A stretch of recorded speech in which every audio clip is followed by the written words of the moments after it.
পতন হয়েছে আওয়ামী লীগের, কিন্তু ক্ষতি হচ্ছে ভারতের। ক্ষতির পরিমাণ আরো বাড়তে পারে। ব্যবসা বাণিজ্য থেকে সীমান্ত ইস্যু, সব দিকেই ভারতকে এখন নতুন করে ভাবতে হতে পারে। ভারতের উচ্চপদস্থ মন্ত্রী থেকে শুরু করে গণমাধ্যম এবং সাধারণ জনগণ সবাই এখন অস্থির সময় পার করছেন। বাংলাদেশের বর্তমান পরিস্থিতির খবরাখবরের পাশাপাশি বিভিন্ন মিথ্যা খবরও রুটেছে ভারতে। বোঝাই যাচ্ছে বাংলাদেশের প্রধানমন্ত্রী হিসেবে শেখ হাসিনার আকস্মিক পদত্যাগ ভারতকে কঠিন পরিস্থিতির মুখে ফেলেছে। আওয়ামী লীগ সরকারের দীর্ঘ আমলে দলটি ভারতের সাথে সুসম্পর্ক বজায় রেখে চলেছে। তবে দেশের বেশিরভাগ জনগণ এই সম্পর্ককে সুসম্পর্ক মনে করেননি। তারা ভারতকে আধিপত্য বিস্তারকারী হিসেবে দেখেছে। বিশেষ করে সীমান্তে অসংখ্য বাংলাদেশি প্রাণহানি নিয়ে সবসময় জনমনে অসন্তোষ ছিল।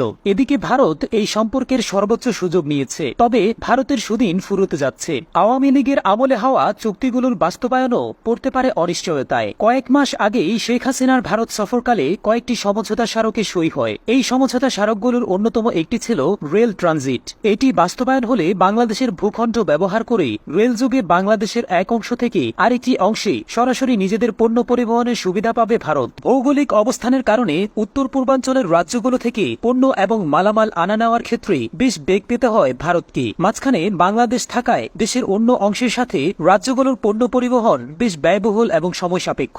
সেই কারণেই দীর্ঘদিন থেকে বাংলাদেশের কাছে পণ্য ট্রানজিট সুবিধা চেয়ে আসছে দেশটি। এই ব্যাপারে শেখ হাসিনারও দ্বিমত ছিল না। তবে হাসিনার পদত্যাগের পরেই বাংলাদেশের সাথে সব ধরনের ট্রেন যোগাযোগ বন্ধ রেখেছে ভারত। হুমকিতে পড়েছে রেল ট্রানজিটের সেই প্রকল্পটিও। ভারতে বাংলাদেশের ইলিশ রপ্তানি নিয়েও অনিশ্চয়তা দেখা দিয়েছে। সামনেই দুর্গাপূজা। এই সময়টায় প্রতিবছর বাংলাদেশ থেকে ভারতে টনে টনে ইলিশ যায়। কম দামে বাংলাদেশের ইলিশ পেয়ে ভারতীয় ব্যবসায়ীরা লাভবান হয়। ওপার বাংলার ভোক্তারাও পদ্মার ইলিশের স্বাদ নিতে মরিয়া থাকে। তবে শেখ হাসিনার পতনের পর সাময়িকভাবে ইলিশ রপ্তানিতে স্থবিরতা দেখা দিয়েছে। বিপাকে পড়তে পারেন ভারতের বিভিন্ন শপিং মলের মালিকেরাও। বিশেষ করে কলকাতার অনেক ব্যবসায়ী বাংলাদেশি ক্রেতাদের উপর নির্ভরশীল। আওয়ামী লীগ সরকারের আমলে দুই দেশের অবাধ যাতায়াত ব্যবস্থার ফলে বাংলাদেশের ক্রেতারা শপিং এর জন্য সচরাচর ভারতকেই প্রাধান্য দিত। বাংলাদেশি ক্রেতাদের পদচারণায় মুখরিত থাকত কলকাতার বিভিন্ন শপিং মল। হঠাৎ করে রাজনৈতিক পট পরিবর্তনে আগের সেই অবস্থা পাল্টে যেতে পারে। অতীতে ভারতীয় পণ্য বয়কটে সাড়া দিয়ে অনেক বাংলাদেশি অংশ নিয়েছিল,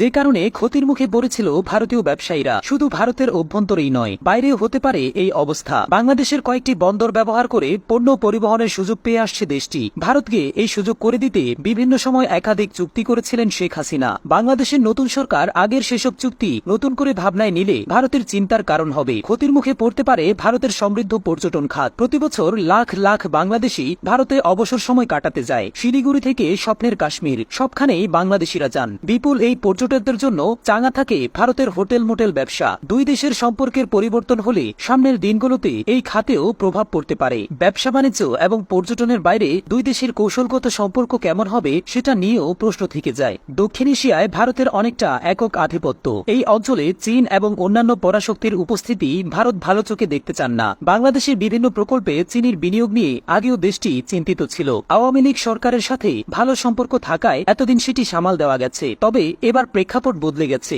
নতুন সরকারের সাথে ভারতের কেমন সম্পর্ক হয় সেটাই এখন দেখার বিষয়। আগের মতো সম্পর্ক না থাকলে অতীতে পাওয়া বিভিন্ন সুযোগ থেকে বঞ্চিত হতে পারে ভারত।